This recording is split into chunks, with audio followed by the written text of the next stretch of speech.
today we're gonna get some deep cleaning done here in my kitchen. So I usually keep up with the dishes every day and I wipe down the countertops and I sweep the floor, but there are some areas in my kitchen that just need a little extra TLC. They have just collected some layers of grime, and so we need to tackle those today, and I hope that it is motivating to you as well. So let's go ahead and get started. I started out by cleaning my kitchen sink, so I have a whole nother video on how I do this, but I basically just use Barkeeper's Friend and a Scotch-Brite sponge and a whole lot of elbow grease, and I get it clean that way. But this is something that I like to do about once a week as just a regular routine, and that is one of my tips for just homekeepers in general.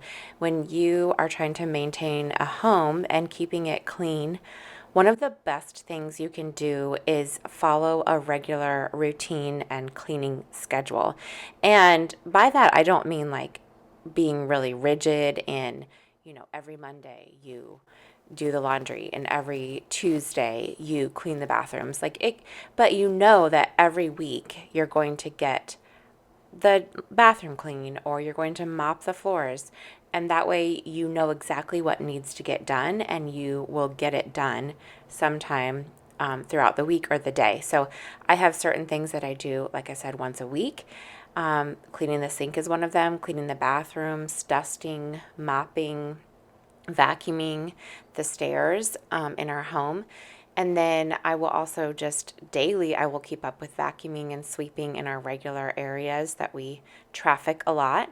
And then I also have some daily habits where I always do a load of laundry, and then I always clean up the kitchen every single night after dinner. Well, actually, after every single meal, I try to make it a habit to wash the dishes and never go to bed with a dirty sink. I started that habit early on in my homemaking time, and it's been one of the best things to maintain a clean home. So anyways, I got done with my sink here, and now I'm just taking everything off of the countertop and cleaning up underneath of it. You can see that there was quite a bit of just dust and debris that had gotten underneath of these things. I don't clear them off very often, and so I just knew that it needed to be done. So I did that, and then I tackled these utensil jars. So these are actually different pictures that came from my grandmother, and then they were passed down to my mom and then to me, so they have special meaning to me. But they had collected a layer of gunk and just dust and grime on them. So I went ahead and put them in some hot soapy water and cleaned all those off, and then dried them off and put them back on the counter to hold all of my utensils. So I'm going to go ahead and finish that up, and then we'll move on to the next thing.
When we bought our home almost 5 years ago, I remember the realtor was so concerned about the appliances in her kitchen. She was afraid they were all going to die on us because they were so old.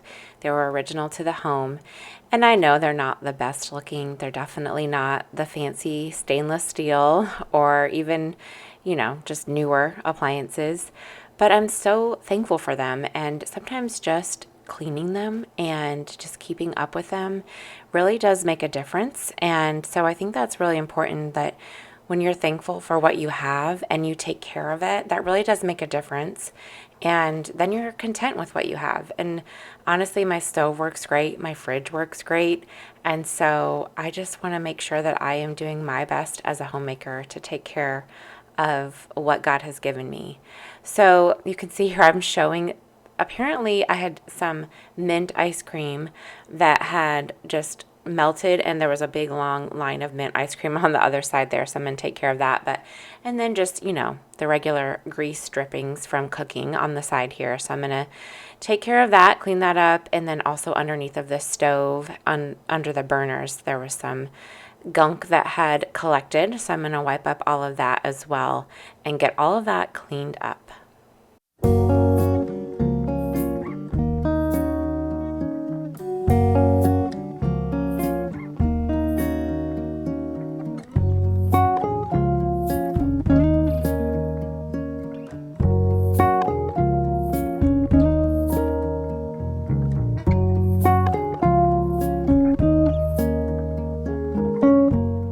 Tackled this next section on a second day. It did take me 2 days to get this done, just here and there when I had time.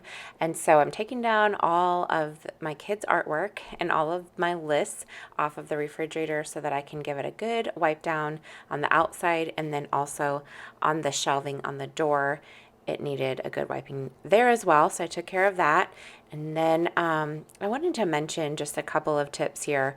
Something, as a mom, there are so many things that we do, and we don't always have hours and hours to commit to cleaning up our kitchens and doing deep cleans and things. So if it takes you 2 or 3 days or a whole week, if you just do a little bit here and there, maybe 15 minutes on one thing and 15 minutes on another day, eventually it's going to get clean. It doesn't have to all be done at the same time. Another thing that really helps is just not expecting perfection. And that's one thing that I used to expect when I would clean early on. I would get every little nook and cranny, and I would spend way too much time trying to get everything just perfectly. And now I've just realized, you know what? Sometimes you can settle for good enough, and that's all that's really needed.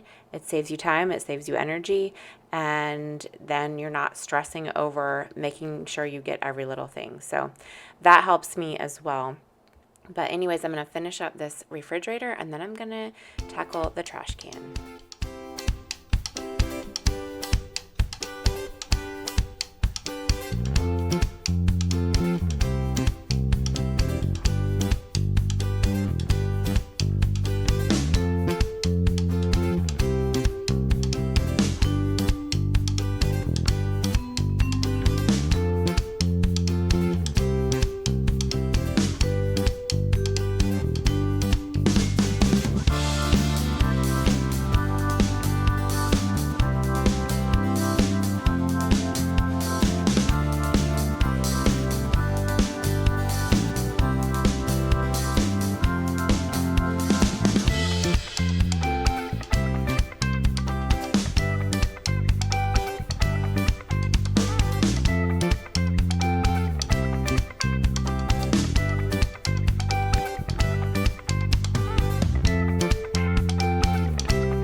One of my favorite things is putting a clean, fresh towel on the stove after the kitchen is clean.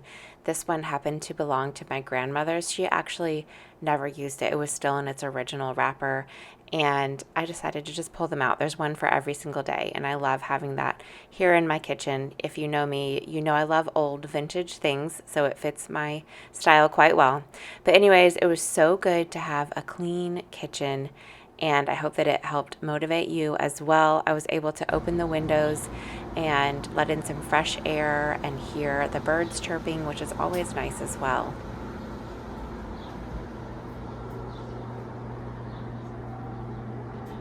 Thank you for joining me. I hope you enjoyed today's video. I love sharing homemaking inspiration with other homemakers. I am a stay-at-home mom, work-from-home mom, and I also homeschool my kids.